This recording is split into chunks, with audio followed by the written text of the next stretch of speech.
বাংলাদেশের সামরিক ইতিহাসে সম্পূর্ণ নতুন অভাবনীয় অধ্যায়ের ড্রাফট তৈরি হয়ে গেছে। প্রতিরক্ষা মন্ত্রণালয় ২০২৬-২৭ অর্থবছরের জন্য অর্থ মন্ত্রণালয় টেবিলে এমন সব বাজেট প্রস্তাবনা রেখেছে যা অতীতের সকল হিসাব নিকাশ পাল্টে দিয়েছে। সামরিক সরঞ্জাম ক্রয়ের জন্য সরাসরি ২৭,০০০ কোটি টাকার বেশি অর্থ চাওয়া হয়েছে এবং এই বিশাল অঙ্কের প্রতিটি পয়সার ব্যয় হবে শুধুমাত্র আধুনিক যুদ্ধবিমান, রাডার, মিসাইল, ড্রোন এবং যুদ্ধজাহাজের পেছনে। অতীতের বাজেটগুলোর দিকে তাকালে দেখা যেত সশস্ত্র বাহিনীর ৩ শাখার বেতন ভাতা, অবকাঠামো উন্নয়ন এবং দৈনন্দিন খরচের সাথে সরঞ্জাম কেনার হিসাব যুক্ত থাকত। ফলে ভারী সমরাস্ত্র ক্রয়ের জন্য অর্থের পরিমাণ একেবারেই সংকুচিত হয়ে পড়ত।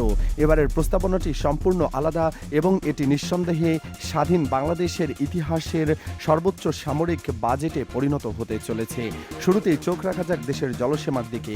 বাংলাদেশ নৌবাহিনীর জন্য প্রস্তাবিত বাজেটে ৭৩৪ কোটি টাকার বরাদ্দ রাখা হয়েছে। সংখ্যার দিক থেকে এটি ছোট মনে হলেও এর ভেতরে থাকা পরিকল্পনাগুলো দেশের জাতীয় নিরাপত্তার জন্য অপরিহার্য। বঙ্গোপসাগর এবং তৎসংলগ্ন এলাকায় নিরবচ্ছিন্ন নজরদারি নিশ্চিত করতে নৌবাহিনীর বহরে ৪টি নতুন টহল জাহাজ যুক্ত করার সিদ্ধান্ত নেওয়া হয়েছে। সবচেয়ে বড় খবরটি হলো এই জাহাজগুলো বিদেশ থেকে আমদানি করা হবে না, বরং সম্পূর্ণ দেশীয় শিপইয়ার্ডে দেশীয় প্রযুক্তিতে এগুলো নির্মাণ করা হবে। এর পেছনের কারণটি সরাসরি জানা দরকার। মিয়ানমার সীমান্তে চলমান চরম অস্থিতিশীলতা এবং আরাকান আর্মির সশস্ত্র আগ্রাসনের কারণে বাংলাদেশের জলসীমায় নিয়মিত উত্তেজনা তৈরি হচ্ছে। সীমান্তবর্তী এলাকা থেকে নিরীহ জেলেদের অপহরণের ঘটনাগুলো প্রমাণ করে সমুদ্র সীমায় টহল ব্যবস্থা আরও অনেক বেশি কঠোর করা বাধ্যতামূলক হয়ে উঠেছে। এই ৪টি নতুন জাহাজ সেই শূন্যতা পূরণ করবে। পাশাপাশি কক্সবাজারের পেকোয়ে অবস্থিত দেশের প্রথম সাবমেরিন ঘাটের সক্ষমতা বৃদ্ধি করতে একটি কাটার সাকশন লেজার ক্রয়ের সিদ্ধান্ত নেওয়া হয়েছে। সাবমেরিন চলাচলের জন্য সমুদ্রের তলদেশের গভীরতা সবসময় একটি নির্দিষ্ট মাত্রায় থাকার প্রয়োজন এবং এই অত্যাধুনিক লেজারের মাধ্যমে নিয়মিত পলি অপসারণ করে সাবমেরিন ঘাঁটি চ্যানেলটিকে সম্পূর্ণ বাধামুক্ত রাখা হবে। সমুদ্রের গভীরে থাকা যুদ্ধজাহাজগুলোর সাথে সরাসরি যোগাযোগ স্থাপনের জন্য ভেরি স্মল অ্যাপারচার টার্মিনাল বা ভিএসটিই প্রযুক্তি যুক্ত করা হচ্ছে। এই স্যাটেলাইট নেটওয়ার্কের মাধ্যমে মাঝ সমুদ্রে অবস্থানরত যে কোনো জাহাজে হেডকোয়ার্টারের সাথে রিয়েল টাইম ডাটা আদান প্রদান করতে পারবে। নৌবাহিনীর প্রশিক্ষণ ব্যবস্থায় নিয়ে আসা হচ্ছে একটি যুগান্তকারী পরিবর্তন। প্রথমবারের মতো নৌবাহিনীর জন্য ট্রেনিং সিমুলেটর সংগ্রহ করা হচ্ছে। পূর্বে একজন নৌ সদস্যকে রিয়াল লাইফ ফায়ারিং শেখার জন্য গভীর সমুদ্রে গিয়ে সত্যিকারের মিসাইল বা গোলাবারুদ ব্যবহার করতে হতো, যা যেমন ব্যয়বহুল তেমনি চরম ঝুঁকিপূর্ণ ছিল।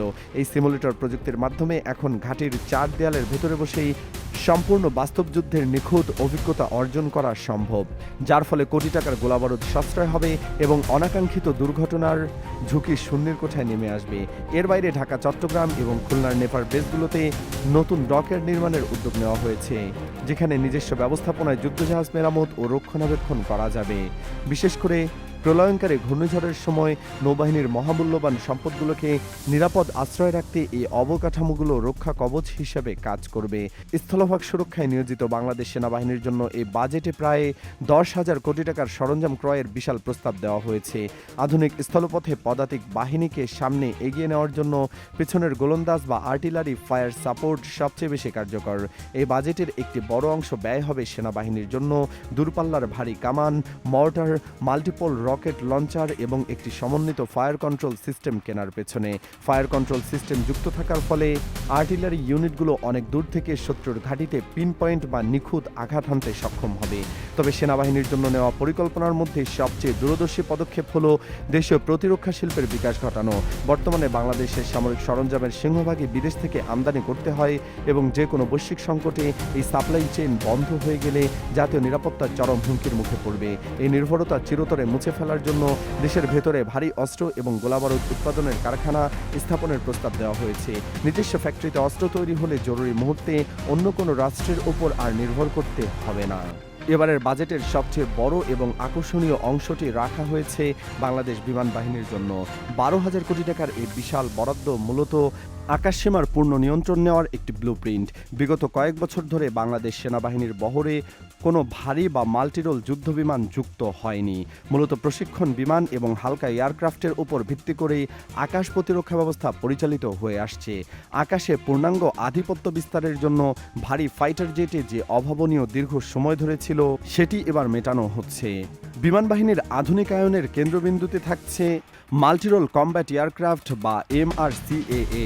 এই যুদ্ধবিমানগুলো একই সাথে আকাশে ডগ ফাইট, ভূমিতে নিখুঁত গোলাবর্ষণ এবং নজরদারির কাজে সমান দক্ষতায় সম্পন্ন করতে পারে। আন্তর্জাতিক সমরাস্ত্র বাজারের বর্তমান গতি প্রকৃতি অনুযায়ী বাংলাদেশ মূলত দুটি শক্তিশালী বিকল্পের দিকে রাখছে। একটি হলো চীন ও পাকিস্তানের যৌথ প্রজেক্টে নির্মিত JF-7 থান্ডার ব্লক 3 এবং অন্যটি সুইডেনের তৈরি JS-39 ব্রিটেন।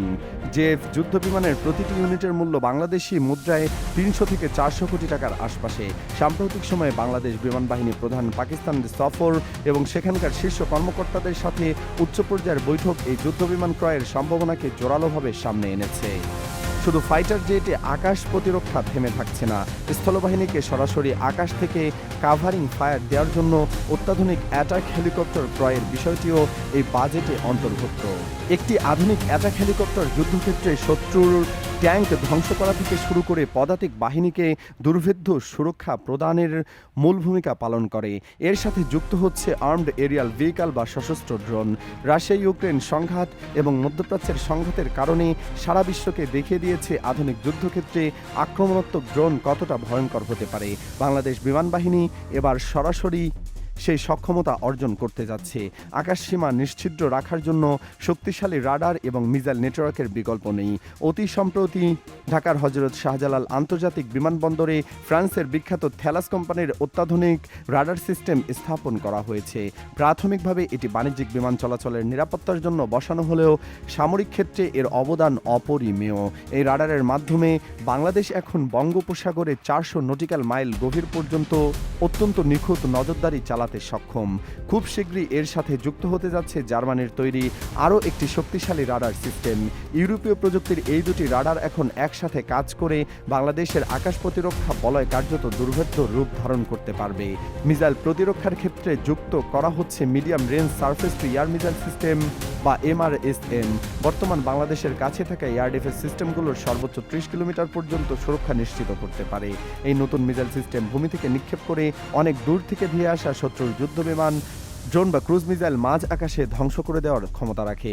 নিজেদের সামরিক যান এবং বিমানগুলোর নিরাপত্তা নিশ্চিত করতে আইডেন্টিফিকেশন ফ্রেন্ড অফ বা IRFF সিস্টেমের পরিধি ব্যাপকভাবে বাড়ানো হচ্ছে। রাডারে ধরা পড়া কোনো বিমান বা জাহাজ মিত্র নাকি শত্রুতা মুহূর্তের মধ্যে শনাক্ত করার কাজ করে এই প্রযুক্তি।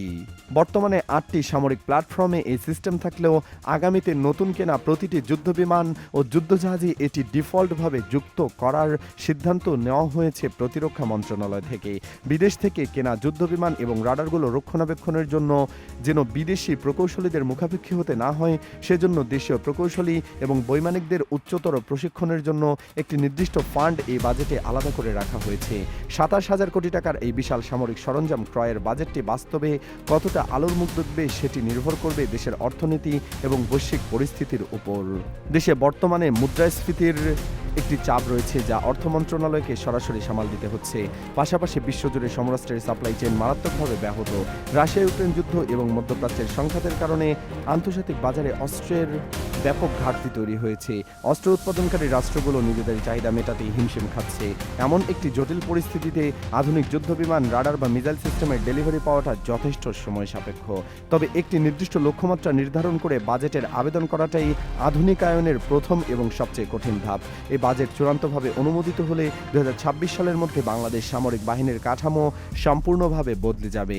আকাশ নিয়ন্ত্রণ, বঙ্গোপসাগরের গভীর জলরাশি এবং স্থলভূমির প্রতিটি ইঞ্চিতে বাংলাদেশের প্রতিরক্ষা ব্যবস্থা একটি নতুন এবং অপ্রতিরোধ্য রূপ লাভ করবে। অর্থ মন্ত্রণালয়ের চূড়ান্ত সবুজ সংকেতই এখন নির্ধারণ করবে আগামী দিনে সামরিক সক্ষমতার মানচিত্র।